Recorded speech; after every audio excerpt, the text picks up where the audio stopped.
各位观众，大家好，我是 Aaron。我今天跟着立新邮轮的探索星号呢，来到了日本的那霸。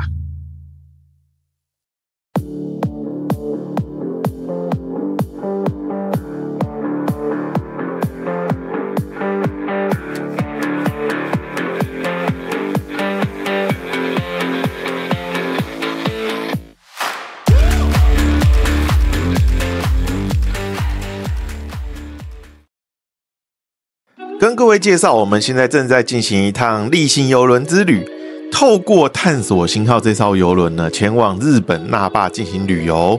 我们在日本时间中午12点到港，但是因为不想跟大家挤排队下船，所以先在船上的buffet餐厅吃饱啦。离船的人潮也比较疏散了呢，才开始离船。但是即便如此啊，计程车排队数也还是要等15到20分钟左右才能搭上车，这个部分给大家做参考。按照惯例，我们先来聊聊有关交通的部分。如果你也跟我一样是搭乘立新邮轮到冲绳这边来的话呢，你的停靠点会是这个若甲码头这边呢。然后这个若甲码头呢，其实是比较方便的。不知道大家还有没有印象？我们之前也有介绍过，如果你是搭 MSC 的邮轮过来的话，你会停靠在那霸第2港这边，就是在上面这边。然后呢，那霸的比较繁荣的区域是它的国际通。那它的国际通在哪里呢？它的国际通是在下面的大概这一条线，红线这边是国际通，是最热闹的那个商店街。所以如果是从上面这边要到国际通，相对是比较远的。但如果我们是从若甲码头，我们从若甲码头这边呢，用走路的走到国际通，大概是半个小时左右。那当然啦，之前那个 MSC 那边它是有免费的接驳公车可以搭，然后在若甲码头这边是没有，所以我们基本上只有3个选择。如果要去国际通的话，第一个就是走路，大概走半个小时左右；第二个呢，就是参加他的团，船上的团。那参加船上的团基本上就是花钱买服务啊，那没什么问题。第3个呢，就是或许大家可以跟我这次一样，是搭计程车。总之，这3种方式呢，都能够到达国际通。那除了国际通以外呢，就是我上次有介绍到的波上宫，其实也在若甲码头附近了。这个走路走过去大概10几分钟就可以走到了。然后波上宫也是整个冲绳最大，然后相对也是很古老的一个宫庙，就是大家如果到冲绳去的话必去的。所以我们这次的旅游方向呢，还是以整个南冲绳为主。要去北冲绳的话，或许就是上次我有去那个美国村，上次我有介绍到了美国村。这美国村呢，或许就是还是必须要搭计程车过去，那个费用就比较高。然后我们这次的行程呢，主要是以 shopping 跟吃美食为主啊，所以我们这次的行程主要会在国际通的这个商店街这附近为主，来给各位做介绍。旅游小教室。毕竟我们还是知识型的旅游频道啊，虽然今天的主要内容呢是要去国际通 shopping， 但是各位知道国际通这个地方是怎么来的吗？这就要把故事讲回2次世界大战啦。2战日本投降后呢，由美国，正确来说是由美军接管了冲绳，后续的战后重建呢，也都是由美军来处理。当时岛上也生活着大量的美军。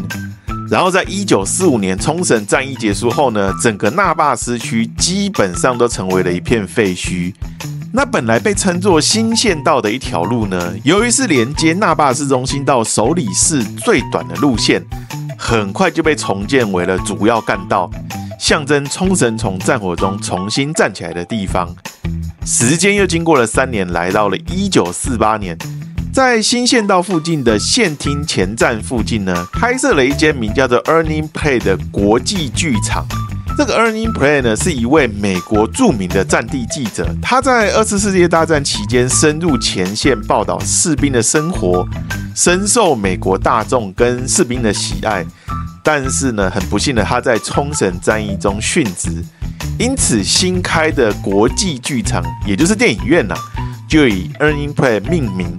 而这座电影院呢，是当时极少数让美军跟冲绳当地民众共享的空间、文化互动的公共场域。人们开始将这个地区称为国际通，毕竟他们原来就叫做什么条通。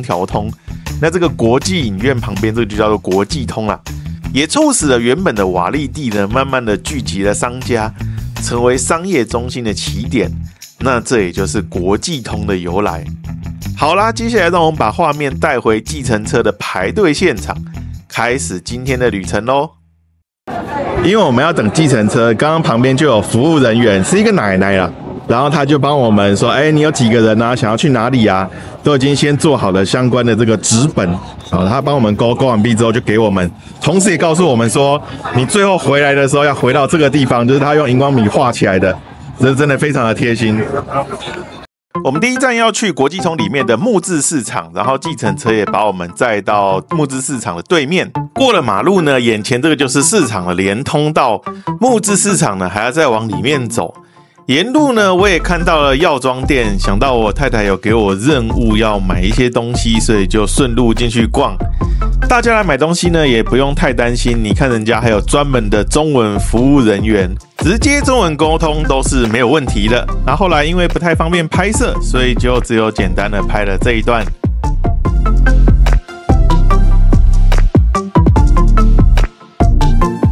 你好 ，Hello， 你好。不会，你先忙。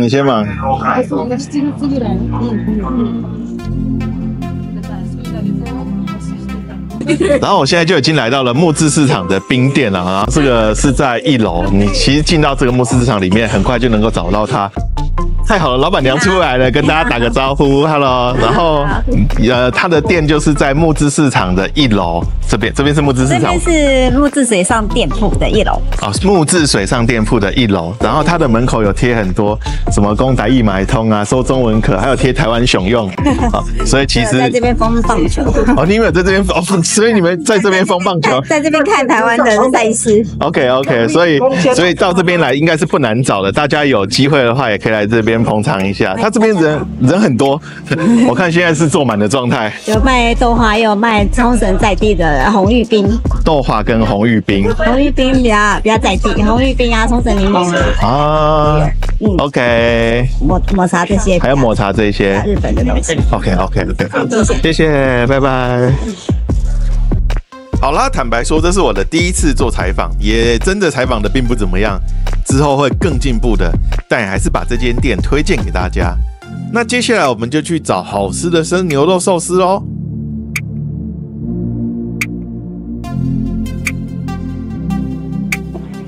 在介绍完冰店之后呢，我们下来再来吃生的牛肉寿司，这个比较少，然后我也比较少看人家介绍。然后它就是在这个国际通的木质市场里面的一个摊，等一下我进去拍给大家看，其实真的蛮好吃的。而且我看我朋友也推荐我说一定要来试吃看看啊。等一下我们去吃吃看。这间店主要是卖黑毛和牛和10元牛，它其实是有座位区的店铺。那除了生牛肉寿司之外呢，它的冲绳铁板烧和冲绳烧肉也很多人推荐。然后我这一次呢选的就是这个极上黑毛和牛，这个说是非常的好吃啊，来试试看。在你自己选定好要哪一块，并且结完账之后呢，接下来就看老板的表演啦。我一开始以为是直接吃这个生牛肉，然后后来发现他会先炙烧，先撒上一些盐之后呢，接着就拿出喷枪开始不断的炙烧这块牛肉啊，然后会发出滋滋的声音，还不错。接着老板要我到另外一边比较好拍摄啊，他在这边放上一些芥末啊，然后淋上一些酱油，做一些调味，让味道更有层次感。接着就上桌啦，也让我们来看看这个完成品。老实讲，我吃完觉得这个是一个好吃的牛肉寿司，没问题，肉很嫩，而且带着一点油香味。但是我应该放太多芥末，它整坨芥末我都一口吃下去，芥末的味道盖过肉味太多。建议大家尽量以原味来尝试，味道应该会更好。从我们刚刚的冰店吃完毕之后，吃了一口的那个生牛肉寿司之后呢，下一个带大家去的是木质公社市场，这里面几乎都是卖海鲜的哈。当然啦，冲绳这边本来就是一个岛屿，所以它有大量的海鲜。1楼是卖生的，然后当你在1楼这边买好之后，你可以上到2楼去代客烹煮啊。所以其实如果大家喜欢吃海鲜的人，就千万不要错过这个木质公社市场。我们也进去逛一圈。这市场里面的所有东西都是明码标价的，除了有一般的鱼货以外呢，也有看到鲔鱼，好像这种鲔鱼，以及看到龙虾，甚至看到对半切好的龙虾哦，还有这种夜光贝哦，然后它上面是写说冲绳现产，然后看旁边的图片说它是做刺身是不错的吃法。当然还有各式各样的海鲜，无论是虾、鱼、贝、蟹，应有尽有。然后也有看到腌菜的摊位，展示着各式各样的腌菜，还有卖牛肉的摊位，卖着各种的牛肉。你在1楼买完了这些海产、这些牛肉之后呢，我们可以搭电梯上到2楼，给它进行代客烹煮。然后楼上也有餐厅，所以你也可以直接上2楼的餐厅去吃饭。那我们接着上去看看楼上有什么。电梯一上来的这3家是可以代客烹煮的。好，所以大家买好就可以直接上来这边煮。然后往后走的这边呢，有一些是直接就是餐厅啦，这边也可以代客烹煮吗？这也可以。OK， 来到现场看到这么多好吃的东西，我有点后悔在船上吃饱才下船了。然后，即便我们没有在1楼买东西上来煮呢，旁边也有普通的餐厅。看着都非常的好吃，而且人非常多。我也简单拍了一些广告，像这个就是涮涮锅和烤肉的广告，看样子他们是主推10元牛。那这个则是生鱼片的广告，都给大家做参考。我本来以为没什么，结果上来之后全部都是人，而且大部分都是台湾人啊。几乎整艘邮轮的吃货都在这里的，真的是难怪大家除了这些古迹之外呢，最喜欢的还是吃喝玩乐的部分啊。这边全部满满的都是在享用美食。介绍完国际通和木质市场之后呢，我们下一站要去新都新 SEN-A， 这个是由冲绳龙头超市 SEN-A 经营的购物中心。没错，我们要去 shopping 啦。在地理位置上呢，红色的这一条是国际通。蓝色的这个呢，则是木质市场。从木质市场用走路的到新都新 SEN-A 大约要半个小时左右。但是因为今天有点下雨哦，所以接下来我们就搭计程车过去，然后去那边。我太太也有交代我了，需要买一些什么 Uniqlo 的衣服啊之类的，她都已经交代完毕了，所以等一下我也要过去找一些她要的东西。好的，我们来到了新都新 3A 啊，但是在地图上要搜寻新都新 SEN-A SAN， 然后 A。才会找到这个大的 shopping mall， 然后这里面呢，我查资料，它是对于电器类的东西非常的多。我刚刚一过来呢，就先看到它这边有写说家电专门店，然后有各式各样的家电在这边，家电专门店哦。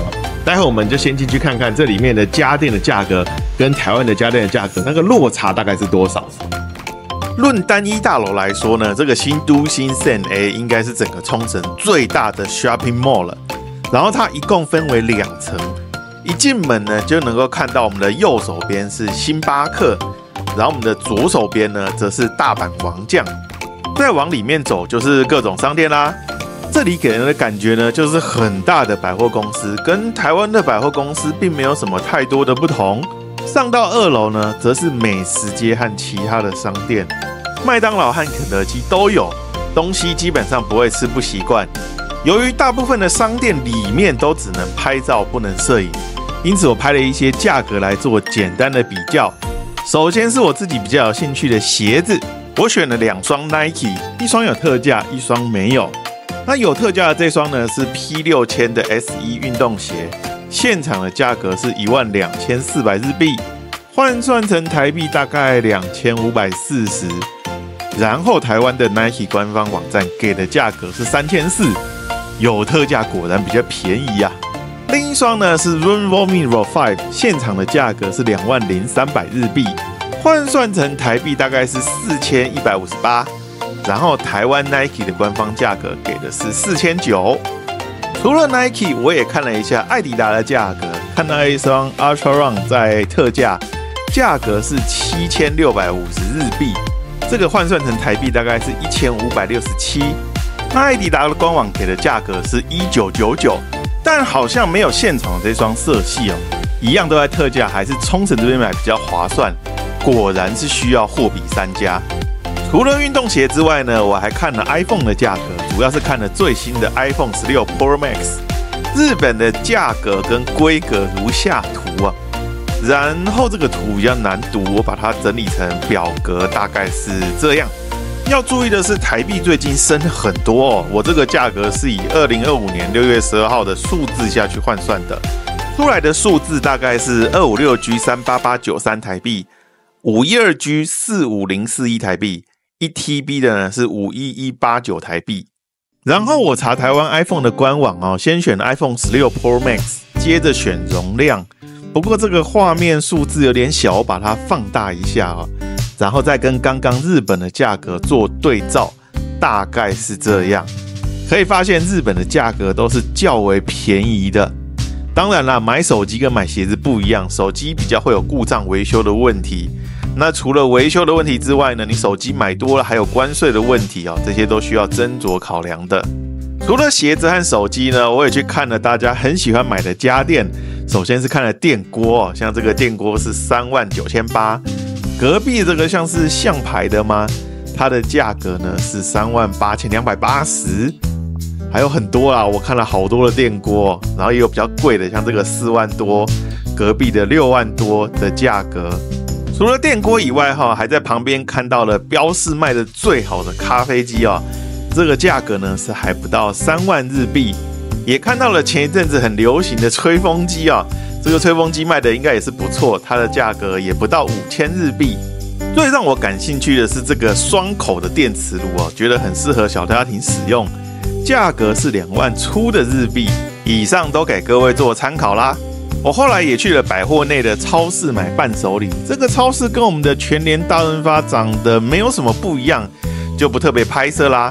买的东西呢，虽然拍的有点模糊，但主要买了无调味的鲔鱼罐头、泡面的伴手礼、梅子口味的啤酒和冲绳限定的泡面。好了，经过了一天的购物行程呢，我又回到了探索星号了。今天真的是对我而言非常不同的体验啊！我买了一整袋，不是一整袋哦，后面还有一个背包，一整袋加一个背包的物资啊，包括我太太的物资，包括我自己的啤酒，还有包括要送人的伴手礼哦，现在全部都准备在身上了。然后其实说真的啦，就是冲绳，因为距离台湾真的很近，大家有机会的话呢，不妨到冲绳这边来走走。无论是购物啊，或者是来这边吃美食，都是非常不错的。那我们这期的影片就到这边告一个段落咯，希望大家喜欢，我们下一期影片见，拜拜。